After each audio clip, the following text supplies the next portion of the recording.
Ooh.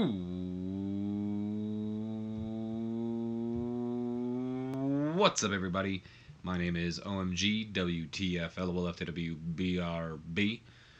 Welcome back to more Total Extreme Wrestling 2016. We are playing as the WWE in the year 2002, and we are booking the brand era. And it is Monday night, so it must be time for Raw is Roar. I don't know why I did such a emo emphasis on the roar there. Um, this show's going to be interesting. This is going to be interesting. This is our first show of the official draft, or I should say the brand split. Uh, this is the Raw brand. Everybody here is from Monday Night Raw, with the exception of maybe like one person borrowed from Heat, but that's with the Hardcore Championship situation. And as we've established in the past, the Hardcore Championship is brandless. It can jump from any brand because, well, it's the Hardcore title. It can be defended anytime, anywhere, and it's kind of hard to, well, a fan can win the championship. So it's hard to just say, hey, it's only on this brand. Anyway, yeah, this show will be interesting because it's the first test of the brand, and it'll just be interesting to kind of see where things will go with the future because there's some mid carders that we don't use too often. There's some developmental superstars who don't have any popularity. New storylines to be established. It's exciting, and at the same time, it's also a bit, I don't want to say scary, but definitely keeps you on your toes because you're like, okay, it's exciting to see where we're going, but we're doing so well, and this could be it's a huge risk, and we could just fall down from here. Our backstage still is at 0%, and well, that's already going to be dinging most of our ratings here. So the fact that we're taking a risk with the brand split alone is pretty crazy, but I think we're going to be fine. I think Monday Night Raw may be the one more in danger. I think Nitro got a little bit more probably a better selection in the draft compared to Monday Night Raw. But enough wasting time, shall we? Let's just jump right into this. Let's get started with Monday Night Raw. Here we go. I was like, come on, hurry up. So we do got a couple of pre-show matches here. Everybody in the pre-show is either, of course, borrowed from not borrowed, but I guess hired locally, or are superstars that are from developmental that are now being brought to the main roster. And oh boy, this is not a good look for some of them. So anyway, 24 solid E rating here. An abysmal pre-show match. Rodney Mack and Jazz going over local talent Sean Spears and Lexi Fife in 5 minutes 32 seconds after Jazz defeated Lexi Fife by pinfall. I'm not exactly sure who Lexi Fife is, but Sean Spears, of course, is Ty Dillinger, the Perfect 10, who is one lucky son of a bitch. He is engaged to Peyton Royce, and no, I'm not jealous. Thank you for asking. But anyway, he also recently asked for his release. I'm sure we all know who Ty Dillinger is. Rodney Mack, I don't know if any of you guys remember him, but he had a short-lived career in the WWE. I think he was managed by Theodore Long. In fact, I believe the theme song that Theodore Long comes out to this day was Rodney Mack's theme song, which is why in the beginning you hear like, you know, it's the Mac Militant or something like that. And well, we all know who Jazz is. I think she's actually the current NWA Women's Champion, but does that matter? I think it matters, but maybe not necessarily NWA Women's Championship. But they're slowly building themselves up. Nonetheless, though, Lexi Fife really off her game here tonight. Not a particularly good start for Rodney Mack here. Rodney Mack apparently doesn't get a good start with the crowd, as the crowd was very vocal and not thrilled to see him wrestle. A bit of a spoiler here, but we'll get to that on the show eventually, so it's not much of a spoiler. But Ron Simmons was managing Rodney Mack. But unfortunately, him and Rodney Mack are a poor combination when being managed, so we might not see Ron Simmons at the corner of Rodney Mack too often. Jazz debuting her oppressed minority gimmick. and it got a initial rating of great, which is awesome. Good for Jazz. Good start for her. Definitely going to be looking to push her into the future because we need to get some people in the women's division. Also, no vocal crowd against her or anything, so Jazz looking like she's got a promising career ahead of her. Lexi Fife with a 23. Sean Spears with a 7. Ugh. I think it might have been his first match, though, to be completely honest. Jazz with a 26. And, oh my god. Rodney Mack with a 9. Oh my goodness. Rodney, what did you do in developmental? Can I ask you that? What did you do in developmental? How do you show up with a 9? Oh my god, dude. Rodney Mack. Yeah, things aren't going to be looking good for you, buddy. I'm just going to say that right now. I'll wait to do that on the main show, but we're also going to be changing Ron Simmons' gimmick. Lexi Fife she's improving in her technical skills. I guess that's good for her. Jazz is improving in her performance, so that's awesome for Jazz. And I'm curious to see what you guys think about this next superstar. I'm actually kind of curious to see what his in-ring performance is going to be because, oh boy, it'll be interesting. Nonetheless, in not our final pre-show match. Never mind. I have one more pre-show match after this. I forgot. We have ourselves an 11. Oh my goodness. To be fair, they don't work well together. But we have a solid F rating here with an 11. In an abysmal pre-show matchup here, Eric Angle, the brother of Kurt Angle, goes over a very young Jay Lethal in 6 minutes, 5 seconds by submission. So, oh boy. Eric Angle and Jay Lethal don't click, and they make for an awkward bout, which is unfortunate because, the reason I hired Jay Lethal is he looks kind of promising, and I thought maybe he could get the best out of Eric. Unfortunately, it doesn't look like that. It's bad back-to-back when one of the only positive things you get is JR and Jerry the King Lawler work well together. Eric Angle with, oh my god, dude, he did worse than Rodney Mack. Now again, they didn't click. It made for an awkward bout, but still. Hoy vey. Solid 8 rating for Eric Angle. Meanwhile, Jay Lethal pulling that 11 performance, trying to get himself a job here tonight, I guess. What is this? Oh, was this just a gimmick change? That's fine because he hasn't technically debuted in my mind. So instead of having him be the legitimate athlete, we're going to give him a true born character. Let's see how that goes over. We should have just stuck with the legitimate athlete at that point, or at least waited till we have gotten to Monday Night Raw, right? In fact, we're gonna cheat. We're gonna cheat real quick. I know some of you guys may frown upon it, but it hasn't gotten to the main show, and I'll argue that we should wait till we get to the main show anyway. So we're gonna cheat. We're gonna cheat just for a second. So 23 E minus for this match again. Rodney Mack still not doing good. Jazz still got a great rating on that, which is awesome.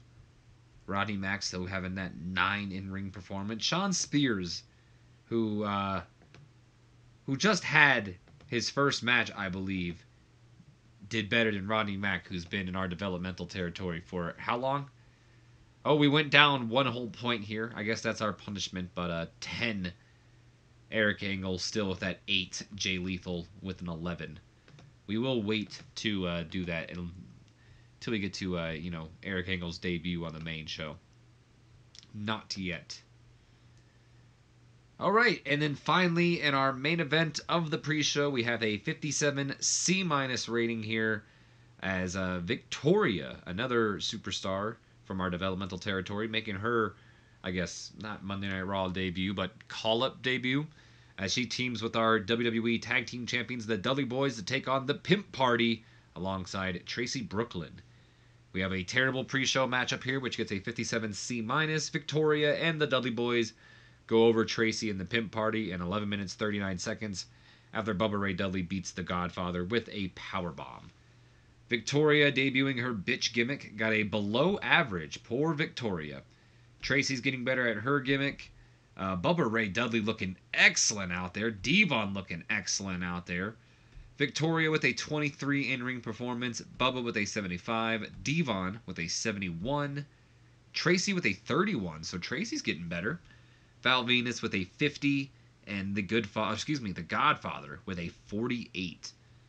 Interesting fact here about Victoria for you guys. Apparently, her and Chyna have a mentor relationship or a mentor-protege relationship. And because I fired Chyna, pretty controversial all that time back, Victoria actually hates us. So when her contract's up, we most likely will not be able to re-sign Victoria, which is kind of a shame given, Victoria has gone on to have, probably in my opinion, a Hall of Fame career, given that anybody can get into the Hall of Fame nowadays. So yeah, I'd argue that Victoria's a Hall of Famer, and she's not probably going to get a Hall of Fame career because I can't improve my relationship with her in the locker room, unfortunately. So yeah, that sucks, but such is life. The Godfather improving in his technical skills, and Tracy Brooklyn improving in her flying skills. So I'm going to take a quick drink here because, of course, Vince McMahon and his voice loves me. And we're going to open up Raw.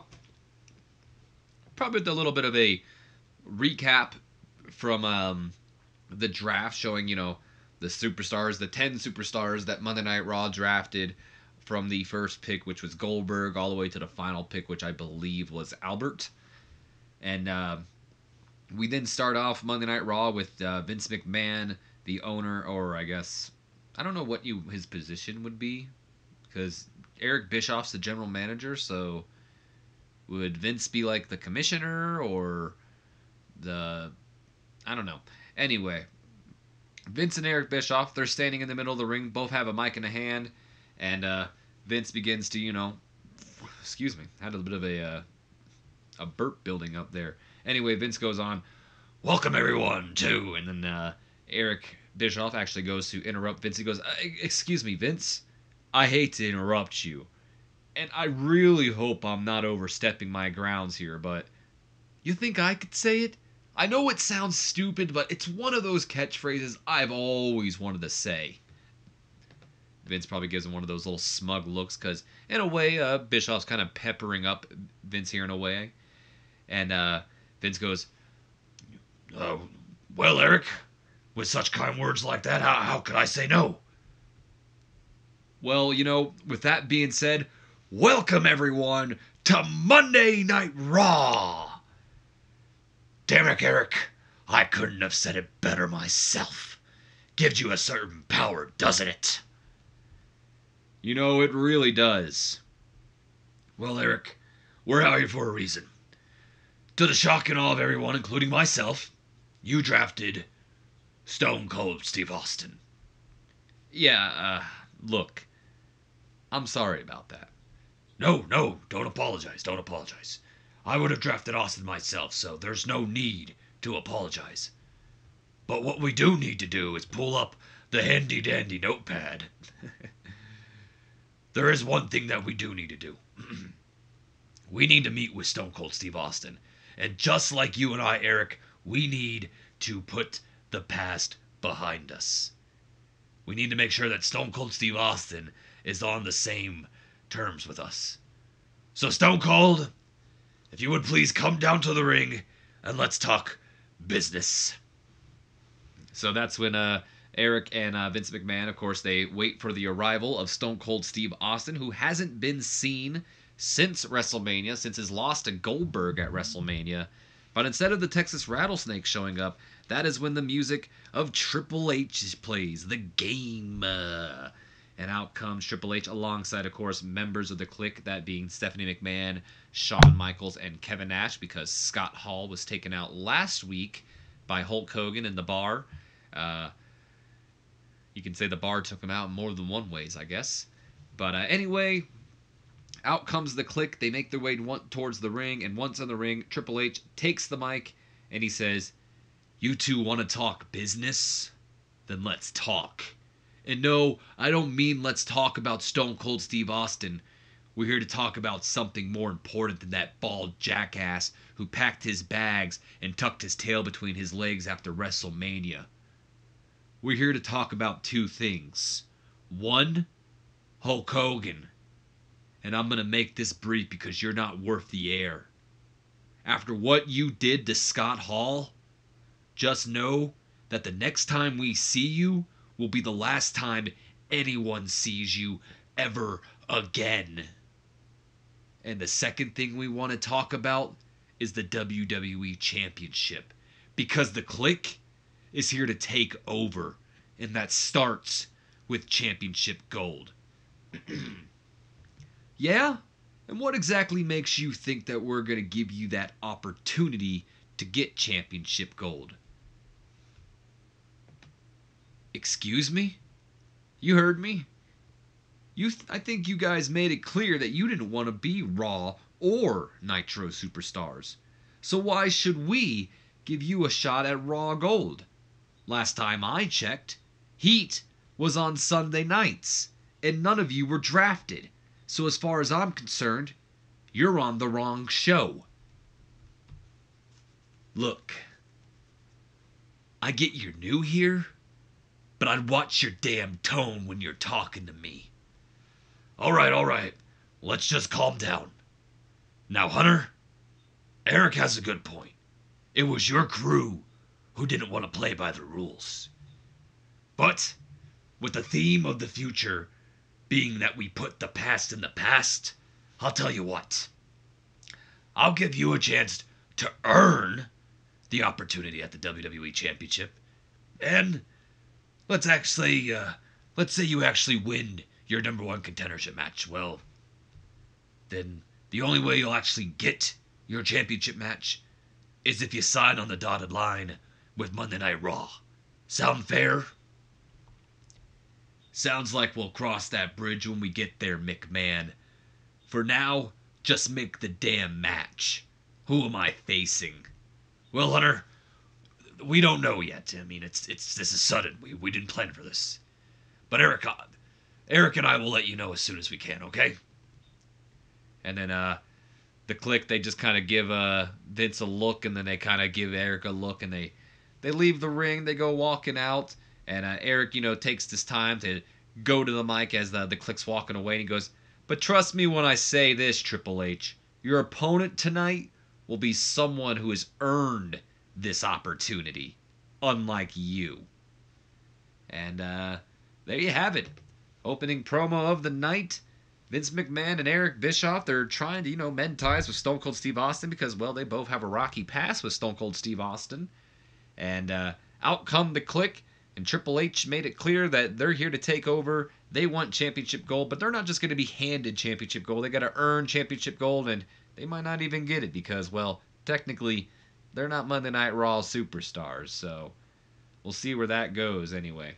But a little bit of tension there between Eric Bischoff and Triple H. But as you can see here, an 86B+, you would expect this to probably do a little bit better than an 86B+, considering the likes of like Triple H and Vince McMahon are in there. But, maybe Eric Bischoff, Kevin Nash, and Michaels might hold it down a bit. But you can definitely see the Backstage is affecting the show. Vince McMahon improvised well. Eric Bischoff is insistent on going off the script, despite the fact that apparently he does not do well. Did not do well with following the script here. Probably intimidated by, all the people out there. Anyway, Vince McMahon did well. Eric Bischoff is getting better at his gimmick. Triple H improvised well. Him and Stephanie McMahon, of course, have great chemistry. Got the show off to a strong start. Angle got the crowd hotter. Eric Bischoff looked a little lost out there, which is unfortunate for him. The Click and Hogan storyline lost heat. I'm hoping that'll gain heat a little bit later on. And the downfall of the Dead Man storyline, as we're calling it here, played off here because, well, maybe Triple H will get that number one contendership match, right? No worker improvements, though. I'd imagine this is probably after the commercial break here. Following a commercial break, we lead into an 86 B plus rating. In fact, back from commercial break, as I listed here, Vince McMahon and Eric Bischoff, they're walking probably back to the locker room. Bischoff's ranting about Triple H, and he's just sitting there. So, that's Triple H, huh? Certainly has a high opinion of himself. Must really suck to have him as a son-in-law. Trust me, Eric, you have no idea.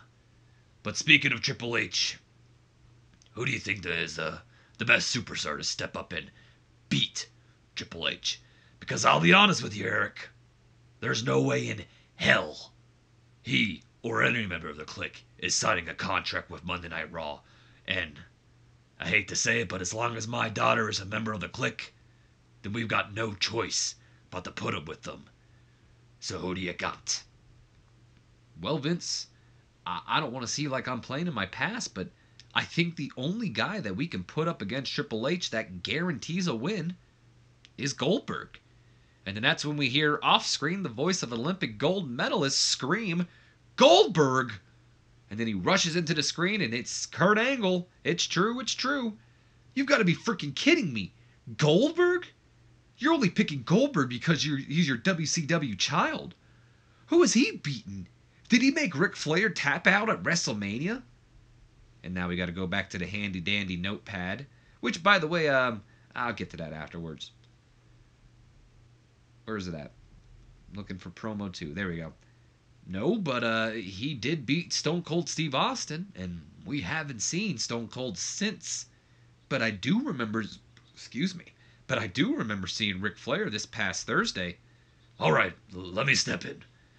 While we haven't seen Stone Cold Steve Austin, we also haven't seen Goldberg show up since the draft.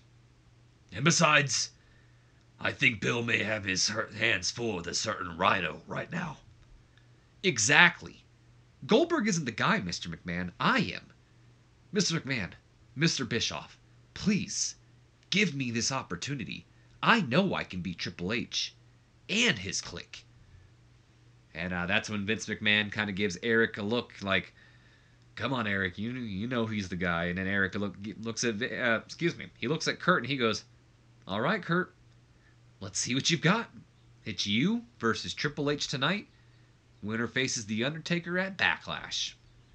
Yes! You're not going to regret this one. And that confirms, by the way, that the next pay-per-view is going to be Backlash. Stay tuned to after the show because I'm going to show you guys the current schedule, and I'm going to talk to you guys a bit about what's going to be taking place going forward with the pay-per-views and whatnot. So, just like that, we found out the main event, Triple H and Kurt Angle will be going one-on-one. Winner will face The Undertaker at Backlash. Vince McMahon improvising well. Kurt Angle improvising well. Doesn't say if Bischoff did good or not, so good for him. He did perform poorly, though, which is unfortunate for him, but it's because he's not popular. He has to just get that popularity up there a little bit. This did get the crowd hotter and gain more heat for the downfall of the Dead Man. Okay, we did move on to our opening match of the night. A debuting LuFisto, who is, I think she's a pretty popular independent wrestler. I personally have never seen her wrestle. Oh, boy. I just saw something that's not good. Well, anyway, 41 solid D rating here. We have an abysmal matchup here as Lita takes on the debuting LuFisto. In a 8 minutes, 27 seconds, she goes over LuFisto, probably with the twist of fate or whatnot. Maybe not, though. Maybe they had to call the match quick or something. 41 solid D there because during the match, Lita sustained a concussion. Ooh, that's bad. That's really bad. Announcing quality did lift out the match. Color commentary helped. I don't know why I mentioned that at all. This did cool the crowd a little bit here. LuFisto with an in-ring performance of a 19. I don't know her popularity, but I think that's promising. Of course, Lita with a 56. But, oh boy, that throws a wrench in a lot of my plans if that's bad, which I think it's gonna be. I thought LuFisto had a gimmick change. I guess not. Oh, wait. There it is. So LuFisto currently has a badass gimmick. It is rated as great, but I don't know. A part of me wants to wait. No, I'm gonna do it. I'm gonna do it now because this is her debut. But the whole point was to kind of like have her and Lita have a bit of a friendship here. But now that Lita might be gone, who knows if I want to run with that. But let's go ahead and complete the gimmick change. Hopefully it doesn't, you know, do bad. Okay, it's average. It's not great, which is unfortunate for LuFisto, but I'm going to wait off on Lita's gimmick change here. Unless, of course, it meant like she was getting stale, but I don't see anything here. Oh boy, here we go. So, yeah, we know she sustained a concussion. Doesn't look like it was LuFisto's fault, though. Like, there's no heat on her, so, well, I don't know. Maybe it was. Anyway, we go to a 40 D- rating here. After the match is over, Lita stays in the ring and she claps for the young upstart, LuFisto. And then she, of course, goes on to shake LuFisto's hand and then raise LuFisto's arm and kind of like showing that, LuFisto put up a good shot. That was her first match, and in, WWE terms, she's a rookie, so her first match ever, I guess. And she put up a good fight against a former women's champion, so kind of showing respect to the young rookie here. So they're kind of celebrating together, and then that's when out from the crowd rushes in Jacqueline, along with Jazz, who we saw earlier tonight in the pre-show. And they jump over the barricade, they rush into the ring, and they attack both Lita and LuFisto, hopefully carefully because Lita's hurt now. And they beat them down until, of course, a crew of road agents and referees race to the ring, and Jackie and the new girl retreat back into the crowd, leaving both LuFisto and Lita out cold in the middle of the ring. So that's going to start off a new storyline here titled Rise of the Nation. We'll get to that in just a few. But, oh boy, hopefully things aren't bad for Lita. I'm really kind of worried. Concussions, I mean, they're pretty bad nowadays, but I wonder, I mean, who knows? Maybe we'll get away with something in the game, but either way, they are pretty bad. 64 solid C rating. Why the hell was this off script? I don't know why this was off script, but okay.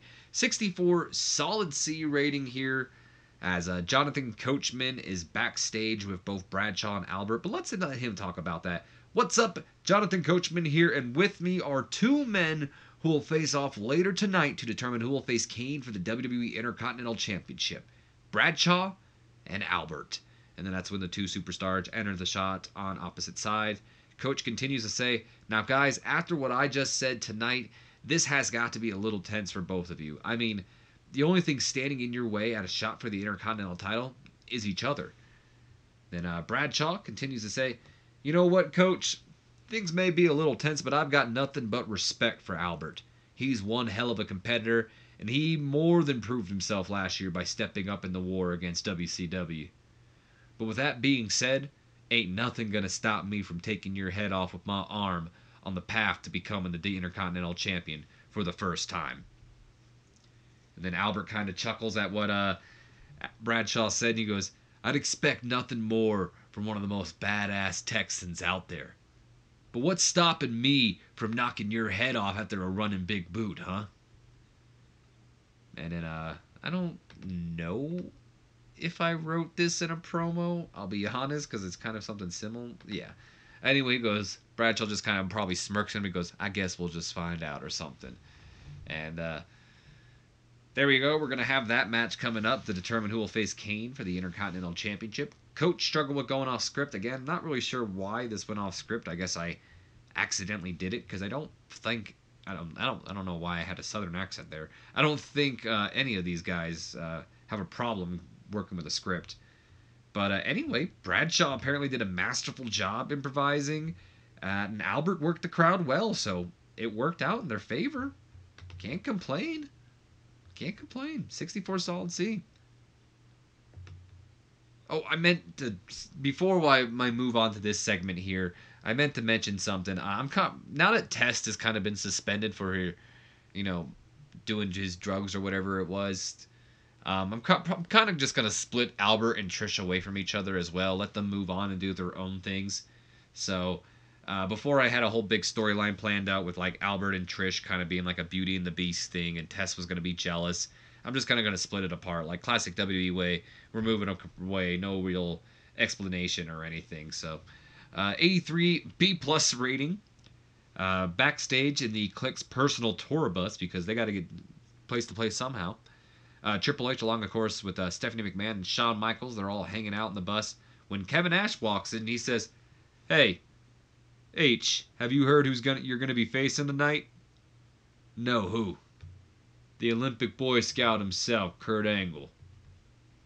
And that's when Triple H kind of looks at Stephanie, and then he and everyone else in the bus, Nash, Shawn Michaels, Stephanie, they all begin to laugh, and then Triple H continues to say, "If that isn't poetic justice, then I don't know what is. Given everything Kurt and I have been through in the past, it's almost too sweet that he gets to be the first victim in our rise to the top." And then Nash kind of gives he looks at Triple H, he goes, "Safe to say you've got nothing to worry about then, huh?" And then Stephanie, she brings up a valid point, and she goes, "What about Hogan?" And then Nash gives Steph good assurance here and saying, "Don't you worry about the Hulkster. If he tries to pull off what he pulled last week, then we'll give him more of that poetic justice." And then everybody just kind of, laughs or probably ha ha ha ha ha ha as we fade to black or whatever. I don't know. Stephanie McMahon clearly enjoying her freedom. That's pretty good. Kevin Nash enjoyed his freedom. Good stuff. Angle got the crowd hotter. Stephanie B. McMahon apparently performed poorly. Not sure why, but okay. Lost some heat for Hulk Hogan, by the way. Or the Hulk Hogan Click storyline, I should say. Oh boy. This is going to be the start of something new. 51 D plus rating here. Kurt Angle is sitting in his locker room backstage. He's probably got a towel over his head. He's getting ready for a big matchup tonight when all of a sudden someone barges in and he yells, "Surprise!" Kurt looks up and he sees that it's none other than his own flesh and blood, his brother, Eric Angle. And Kurt says, "Eric, oh my God, what the heck are you doing here?" "Well, I wanted to surprise you, baby brother. But guess who just signed with the WWE?" "No frickin' way." "Oh, it's true." And then Eric and Kurt say at the exact same time, "It's damn true." They probably have a good chuckle there for a second, and then Kurt goes, "Man, that's awesome." And then Eric goes, "No, what's awesome is that after tonight, my baby brother has a shot at the world title." And then Kurt, he says, he's like, baby steps, bro, baby steps. And then, not in Eric's eyes, though. Not in Eric's. He continues to say, "No, you're gonna win this. Look at me. We're Angles. We don't lose. You've got this match." And then Kurt, looks at him and he goes, "You know what? Yeah, you're right. But you know what, man? Who cares right now? I'm just so happy to see you." And they go on there. They're all talking. They're all having a fun time.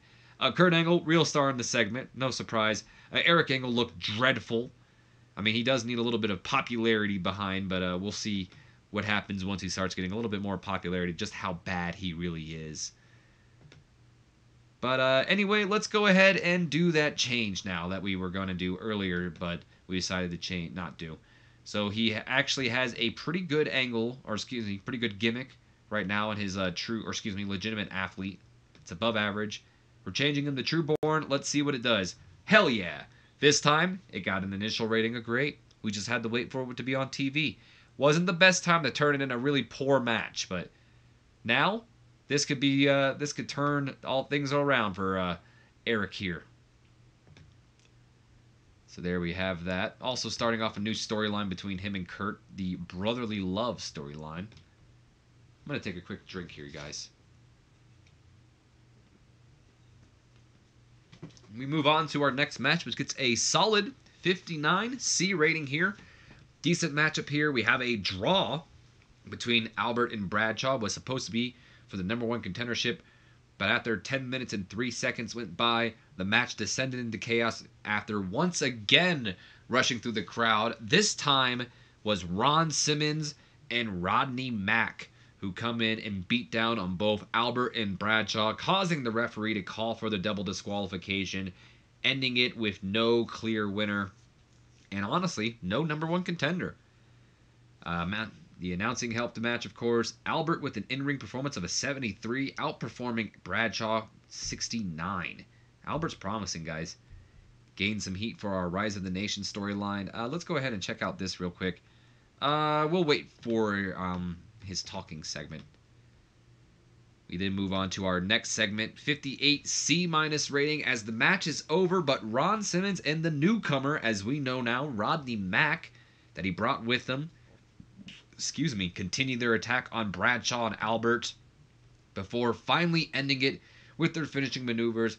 Ron Simmons picks up his former tag team partner and plants him with the Dominator, and then Rodney Mack picks up Albert and hits him with an impressive Tiger Bomb.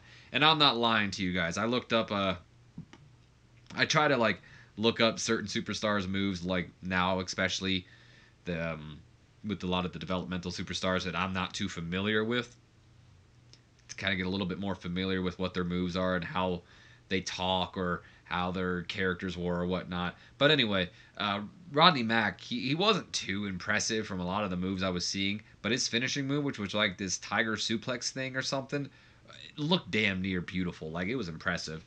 But anyway, he hits Albert with that, and then the two leave through the crowd like Jazz and Jacqueline did earlier, once we have road agents and referees and whatnot racing to the ring. So once again, improving or gaining some heat for the new storyline here. And we will wait to turn the segment the gimmick in a few. We then move on to a 72 B- rating here. Haven't seen a lot of, actually we've seen some B pluses, I should say. I don't know what I was going to say there. Anyway, backstage, Jeff Hardy is seen hanging out with Rob Van Dam and the new hardcore champion Sabu. If you guys remember, I mentioned not too long ago, Test was suspended. He was the hardcore champion on Nitro. We had a big hardcore title match, and because Test had to vacate the championship, and Sabu won it. So anyway, Sabu is getting ready for his title defense. He will be defending the hardcore championship tonight. Meanwhile, Jeff and RVD are having a conversation. Jeff continues to say, I just wanted to check in with you guys, make sure there's no hard feelings after WrestleMania. I mean, I did Swanton Bomb onto you off the top of a ladder and through a table. And then RVD gives him kind of a look and he goes, "Dude, are you kidding me? Of course not. It was every man for himself. It's not like your brother didn't get any worse. He not only went through a table, but Sabu jumped off a ladder with a chair and leg dropped it on your bro, you dude. I don't know what I was saying. And leg dropped your bro with it, dude. No hard feelings." Well, that's a relief. Man, he's intense when he's getting ready for a match, huh? And Jeff, of course, talking about Sabu there. RVD looks at it and he goes, "Who, Boo?" Oh, Sabu takes his hardcore style very seriously. The dude's a psycho. And then that's when Matt Hardy rushes in. He grabs Jeff by the arm and he goes, "Excuse us, please." And then he pulls Jeff aside and he goes, "What are you doing, Jeffrey?" "What's the big deal? We're just talking." "Yeah, while Lita sits ice at her wounds, you're over here." We gotta go ahead and pull up our handy dandy notepad. "You're over here chit-chatting with the enemy." And then Jeff kind of gives him a weird look. "Enemy? Man, WrestleMania's past, dude." "Yeah, dude. But they're still a team eyeing tag team gold. Something you and I need to win if we're to justify this team anymore." And Jeff's now even more confused and he goes, "What the hell are you talking about, Matt? Justify this team? Dude, you're my brother. You're not my father. Just calm down. Man, Van Dam and Sabu are cool dudes. You're just being paranoid." And he walks off and Matt just kind of sits there kind of like, "Oh, okay, whatever." And starts our new storyline, The Real Team Extreme. And let's see if we got any changes here. Not quite yet. Okay. Close that, please. Thank you. Moving on, we go to, I think it's going to be Sabu's match. I'm not entirely sure. Oh, no, not yet.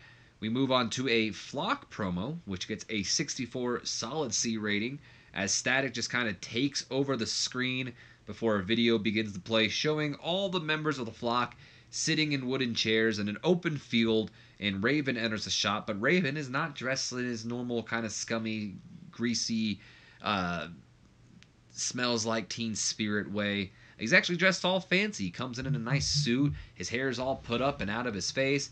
And he comes in and he says, "You have all failed me. But even I failed myself.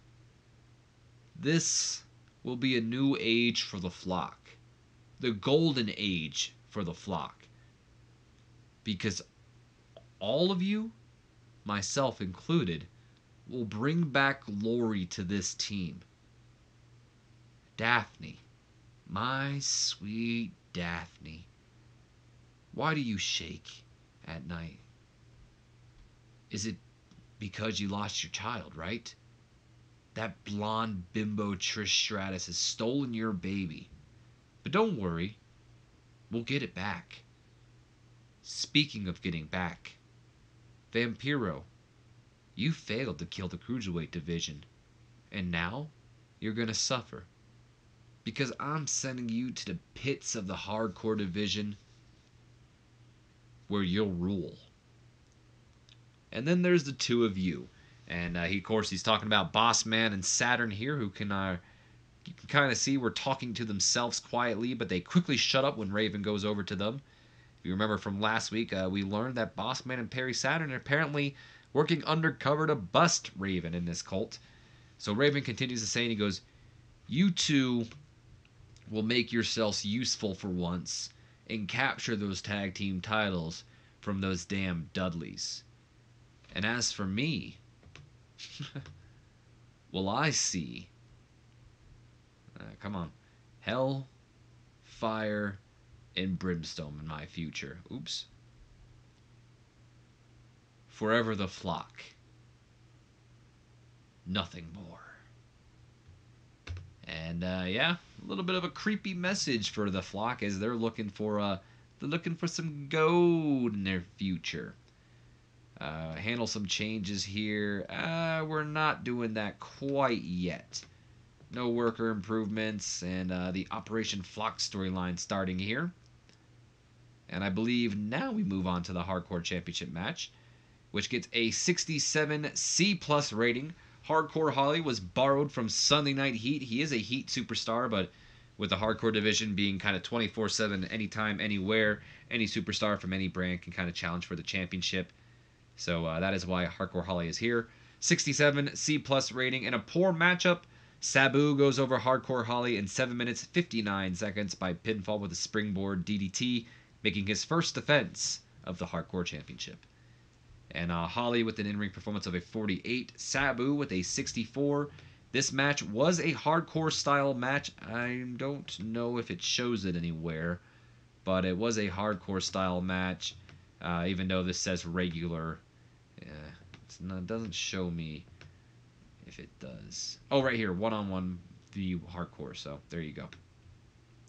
And it's got Mick Foley as a road agent. I'm not sure if this will affect it. Foley has great hardcore stats, so I'm not sure if, that means that maybe he'll do better in hardcore matches. Or maybe I'm just overthinking that. But he's got pretty good hardcore stats. His psychology and basics, not really. But maybe you guys let me know if that, if Foley would be a good road agent for, like, hardcore matches, or if I should just stick to regular road agents. Anyway, Hardcore Holly says apparently he can be better used in matches that suit his skills. Putting him in hardcore-based matches don't play to his strengths. Well, Hardcore Holly, with a name like Hardcore Holly, you sure as hell got me fooled. We then move on to a 93 solid A rating, as Vince McMahon and Eric Bischoff are back in their office. Man, it's nice to see an A rating for once. And, that's when Rhino knocks on their door and walks in, and he goes, "You two wanted to see me?" And then Vince replies by saying, yes, what? You see, Rhino, we were hoping you could give us some insight on the whereabouts of Stone Cold Steve Austin." I wasn't expecting to do Vince's voice. This caught me off guard. "Is he okay? Is he even coming back?" And then Rhino goes, "Look, I wish I could sit here all day and say it's all fine with Austin. Hell, I can't even tell you if he's coming back or not. I haven't heard from the guy, which is the main reason I went after your golden boy, Bill Goldberg." Oh my gosh. That Vince McMahon snuck up on me there. Let me take a quick drink, guys. Oof. Anyway, he's gonna pay for what he did to my mentor.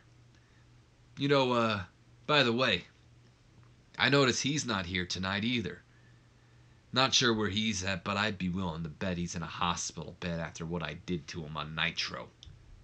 And then Eric steps up and he goes, "Well, Rhino, you'll be relieved to hear that Goldberg will be here next week."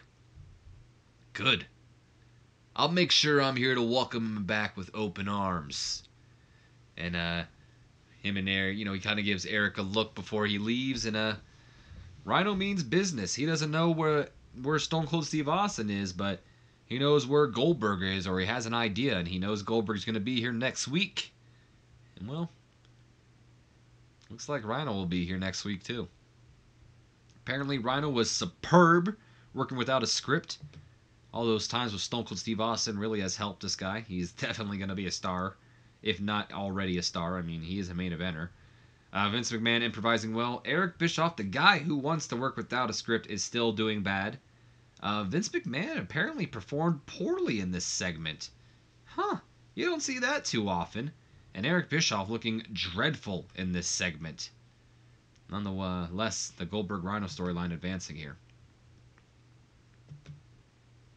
We then move on to a 35E plus rating. Probably should have done that Ron Simmons turn earlier.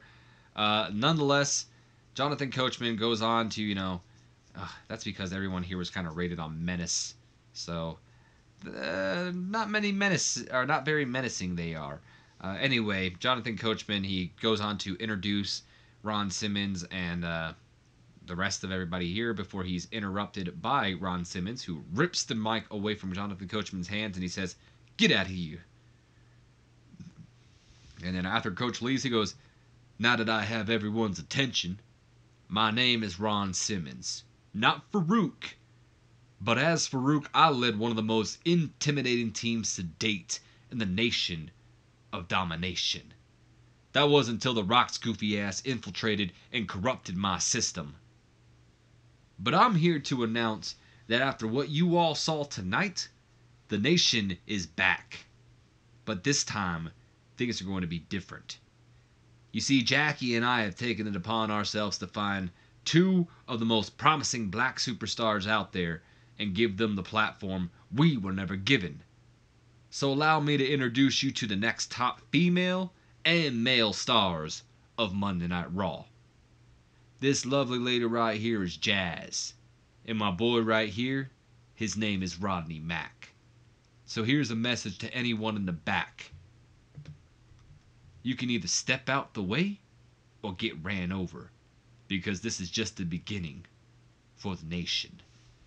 So I meant to say this actually before this promo, but kind of slipped my mind because I'm just kind of moving along with the show. But this might be a bit of a controversial angle for some, so I'm going to apologize in advance if I offend anybody at all, no matter your race, your color, or anything. But the Nation of Domination itself was kind of an offensive angle. I mean, it's kind of a militant black angle, and while I'm not really having it be like a militant, like military kind of style here, it is kind of playing to what Rodney Mack initially had when he debuted. Like I mentioned earlier, if you remember, he was brought in with like Theodore Long, and Theodore Long's whole thing was like giving like a platform to Rodney Mack, who's a young black guy and all that. We're kind of running with that. I don't think it'll be the permanent thing with it, but especially given the fact that Rodney Mack is definitely not looking too promising so far. But I'll run with it. He's gonna get some popularity behind him. We'll see how he does then. But who knows? Maybe we'll have to pull the plug on this sooner rather than later. Anyway, but it's mostly just the way to kind of introduce these two while also giving something for these two to do as well. So, again, sorry if I offend anybody. I know it's a bit of a controversial thing, and here I am, just a guy on YouTube that's doing it for entertainment purposes, but the way I've always ran and played these games is if I was put into this position and kind of like to put myself in that era of time and all that, and well, it's not too far of a reach when you look back at like pretty much this is exactly what Rodney Mack was doing. So, say it one more time. I'm sorry if I offend anybody, but we're gonna be rolling with this. We're rolling with this for the time being. So let's go ahead and turn Ron Simmons' gimmick from the badass, which is very good, to the oppressed minority gimmick. And hopefully this doesn't doom Ron Simmons. And it does. He got a below average rating. And apparently he wasn't able to play an oppressed minority gimmick or something. I forget exactly what it was. But he's going to be moving on to an ex-con kind of gimmick. So I think it might actually have like, what's the word? A little bit of risk value to it. So maybe that'll help. But I don't imagine. I think the angle. Oh, wow, no. He got... There you go, Rodney Mack. So he was an above average on his badass, but now he's got great for the ex-con gimmick. So Rodney Mack making the best of this, but Ron Simmons is now below average, probably because everyone's like, oh, really? You're going back to this? But anyway, Jacqueline's learning to show more charisma. Good stuff for her, and I don't know, Rodney Mack and Eric Angle both getting pretty good angles here, along with Jazz, so a little bit promising for our developmental stars that are getting the call-up here. We then move on to a 74 B-, and whoo boy, that's a pretty bad rating for Hulk Hogan of all people. But anyway, Hulk Hogan has arrived to the building, and he just so happens to pass by the Click's bus as he walks by. Also getting better at his gimmick, so good for the Hulkster. And then we're ready for our main event of the night, which gets a 93 solid A rating here, which is awesome considering the fact that they apparently did better than both their in-ring performances. So a 93 solid A rating here, and a bout that had fantastic heat to it and great wrestling. Kurt frickin' Angle, everybody, goes over Triple H in 17 minutes, 39 seconds by pinfall with an Angle slam, following a bit of interference from Eric Angle, of all people. During the match, we also saw a bit of a distraction from Hulk Hogan, so the Click able to hold Hulk Hogan back, weren't counting on Eric Angle to come out, so interesting there. But before we jump into all the details here, Triple H and Stephanie McMahon, of course, have their great chemistry. Triple H with an in-ring performance of an 88, Kurt with an 86, and they're still able to pull out a 93. That's awesome. Gained some heat back for the Click and Hogan feud. The Brotherly Love segment gaining some heat as well. Definitely not going to keep that heat for long, but still, good stuff all around. And I'd imagine Eric Angle probably got a pretty good boost from being kind of involved in this. But anyway, I'd imagine about probably, during the match, Hulk Hogan's music finally hitting, and he's looking to make his way out there. And then Kevin Nash and Shawn Michaels probably brawling with Hogan. Hogan? Who's Hogan? Brawling with Hogan in the back. And not Eric Bischoff, but Triple H is distracted at that moment by the brawl going on, and that leads to Eric Angle to shock the world and maybe hit Triple H with something, maybe hit him with an Olympic gold medal. I don't know what he does, but he catches Triple H off guard. Kurt Angle's able to hit him with that Angle slam. 1, 2, 3, and it's official that at Backlash, Kurt Angle will challenge The Undertaker for the WWE Championship. No worker improvements, though. And then we move on to the next segment. To end off the show, we get an 83 B+ rating as we're back in the office of Vince McMahon and Eric Bischoff, who are watching the match because they didn't want Triple H to win. They made it pretty obvious. And Eric starts off by saying, well, that's a relief. Safe to say, Eric, that we dodged a bullet on that one. Although I don't think that's the last time that we'll be hearing from the Click. And then Eric looks at him and he goes, you know what? I hate to say it, but I think you're right. But that's when the lights begin to flicker in the office of the two. And all of a sudden it gets really bright. And then the light bulbs just burst. And it gets dark in the room before an ominous light, maybe like a blue light, kind of fills the room along with some smoke. And then that's when the Reaper Rider, the WWE champion himself, The Undertaker, makes his first appearance since the draft. And he appears right behind both Mr. McMahon and Eric Bischoff. And he starts off by saying, "The grave of WCW has been disturbed." "Oh, Deadman, you startled me. I've been meaning to tell you, but I just haven't been able to get a hold of you." "Tell me what, McMahon?" I'm going to take a drink here real quick because doing an Undertaker and Vince voice is very different. You go from a very deep voice to a very graspy voice. Anyway, Vince goes on to say, "Well, you see, the board of directors took it upon themselves to keep WCW around in the interest of competition. So you see, WCW's grave hasn't been disturbed. They've just been revived." And then that's when a very angry Undertaker looks in Vince McMahon's eyes, and he grabs Vince by the throat, and then Eric probably kind of steps up like, "Hey, wait a minute." And right when he steps up, Taker grabs Eric by the throat too, so he has both Vince and Eric by their throats right now, and he looks Vince right in the eyes and he says, "I warned you, McMahon, that returning to the dead man." 1 second, guys. We have to pull up the handy-dandy notepad one more time. So anyway, Taker goes on to say, "I warned you, McMahon, that returning to the dead man would have its consequences. A soul for a soul is what I said. And if I can't have WCW's soul, then I'll just have to find another one." And that's when, once again, the room gets really bright once again before going back to its normal lighting. The Undertaker is gone, and Vince McMahon and Eric Bischoff just sit there kind of laying on the ground while they hold their throats, looking at each other to end off the show. So a very ominous way to end off the show, as The Undertaker looks like he's going to be going after Vince McMahon and Eric Bischoff's soul. So Vince McMahon improvised well.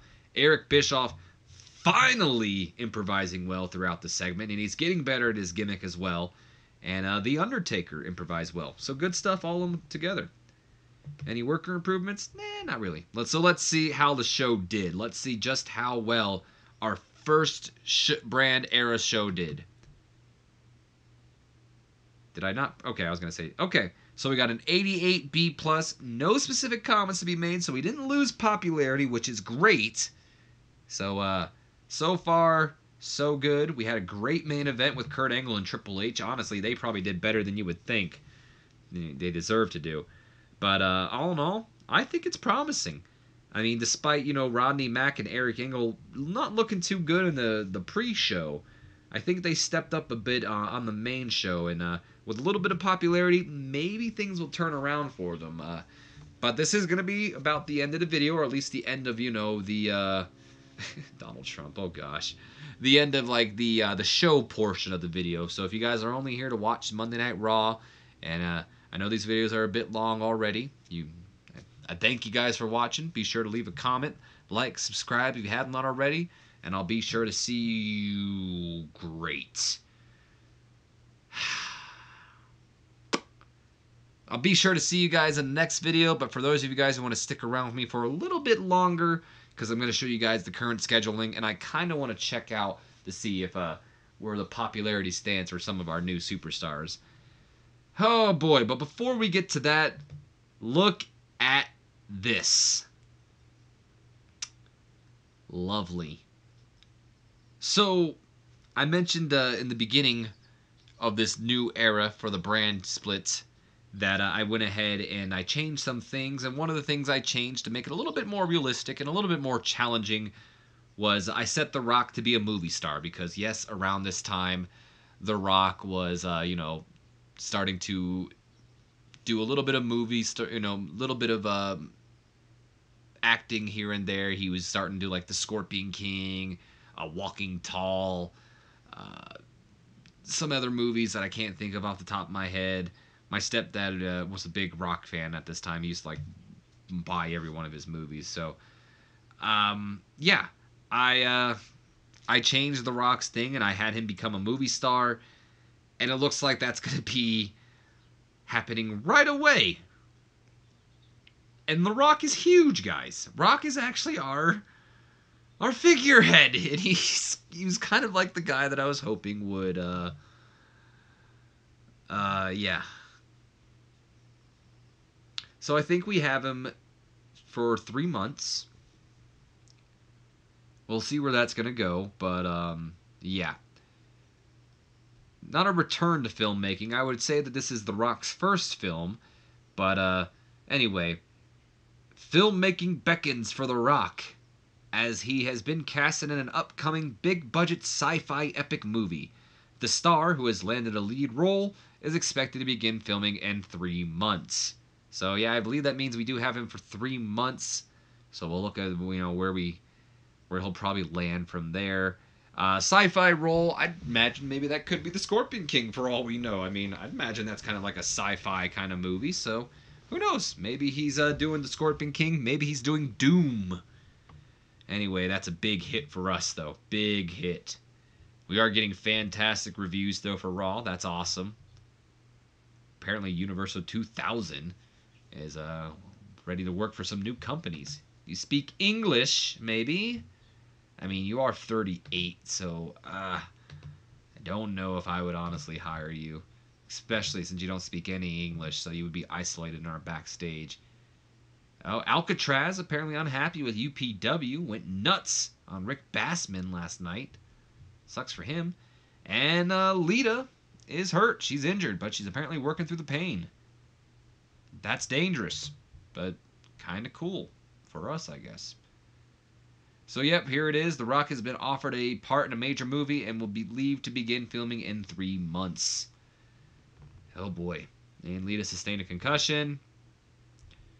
Triple H seems to be clique building, having forged an alliance between Shawn Michaels and Stephanie McMahon. Well, they are a part of the clique, so that's fine.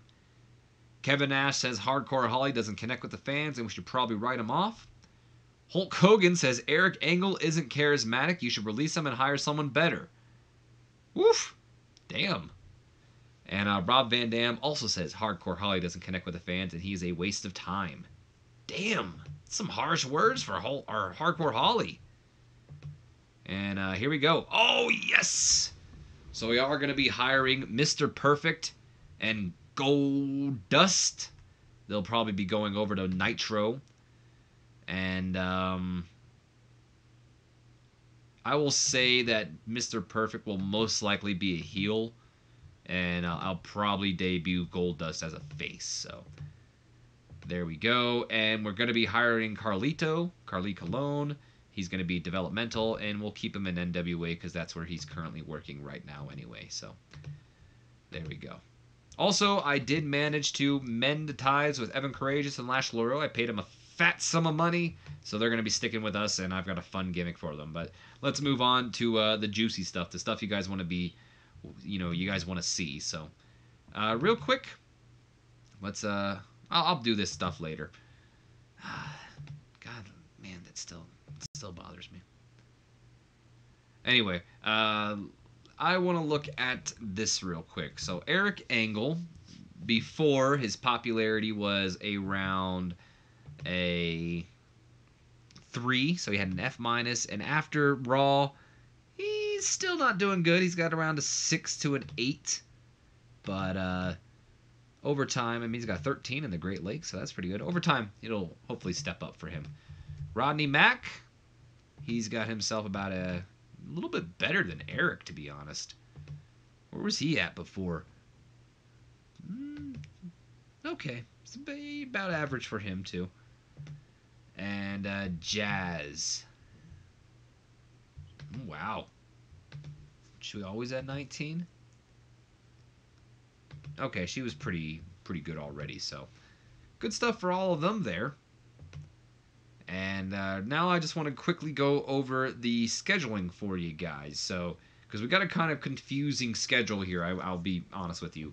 But anyway, so first things first, Sunday Night Heat Super Show, that is going to take place every month it's going to be kind of like NXT Takeover in a way, where Heat's going to have kind of like their own pay-per-view. Maybe not every month, maybe every other month. I don't know, but I'm thinking every month because it'll be kind of like the pre-show before the pay-per-views.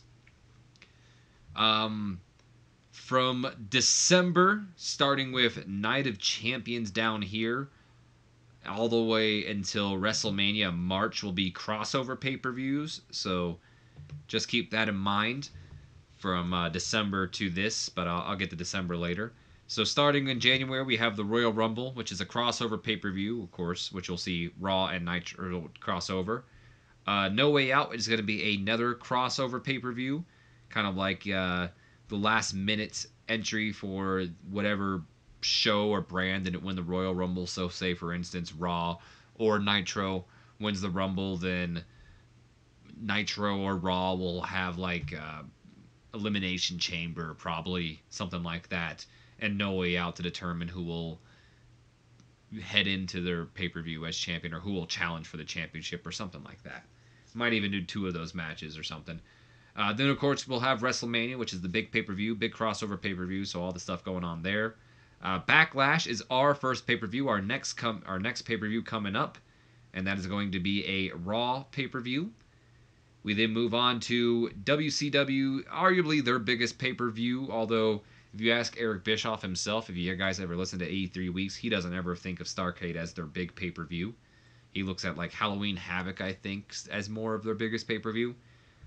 But anyway, in May we'll take, will be Starrcade. I thought about doing it in December, but I just feel like Starrcade is too much of a WCW pay-per-view for me not to have on the list. So I had to put it in there, and I couldn't fit it in as December. I mean, I guess I could have made that its standalone pay-per-view, but anyway, I don't know. I'm happy with it here. I think it's fine. And we have WCW Starrcade, which will be their first pay-per-view after the whole crossover thing. We then move on to WWE SummerSlam, which will be a Monday Night Raw pay-per-view as well. Their big summer pay-per-view. And then we have another crossover pay-per-view, which will see Nitro and Raw crossover and the King of the Ring to determine who will challenge for, whichever world championship I guess they want. They get a choice at the Royal Rumble. We then have WCW Bash at the Beach, which will take place in August, which will be Nitro's pay-per-view. We then have WWE No Mercy in September, a Raw pay-per-view. And then WCW Halloween Havoc in October, which will be a Nitro pay-per-view. And I guess I lied a little bit earlier to you guys when I said that it was December all the way up to March. It's actually November all the way up till March. So November, December, January, February, March, all crossover pay-per-views as we start with Survivor Series, which will be a big WCW versus WWE or Nitro versus Raw pay-per-view. And then Night of Champions, which will probably see the champions of each brand face each other, like the WCW World Champion versus WWE World Champion, vice versa with the Tag Team Champions, so on and so forth. And then we have the Royal Rumble, which is, of course, the Royal Rumble. No Way Out, which I explained will probably be like an Elimination Chamber. And then finally, WrestleMania. So all in all, not too bad. A little bit of a confusing thing. A lot of crossover pay-per-views. But it's really because they're crossover pay-per-views because of, reasons. I mean, they're only crossover pay-per-views because either it wouldn't make sense. One would have one more than the other, and it just wouldn't line up perfectly or something like that. So that's just kind of why the reason, some things are like that. But I kind of like the way it's all listed out anyway. Each of the crossover pay-per-views have their own little theme, from the Royal Rumble, of course, being the Royal Rumble, No Way Out probably being an Elimination Chamber, Night of Champions being all champions fighting each other, Survivor Series kind of being like the traditional, Survivor Series tag team thing, and then, so on and so forth. Anyway, though, I'm sure this video has gone on long enough. I hope you guys have enjoyed. If you have, do me a favor, leave me a comment, like, subscribe if you haven't already. And as always, my name has been OMG, WTF, LOL to WBRB, and I will see you guys for WCW Nitro. So until then, have a great time. It didn't end. This is gonna be like a new running gag for the series, the channel. I bet because I think I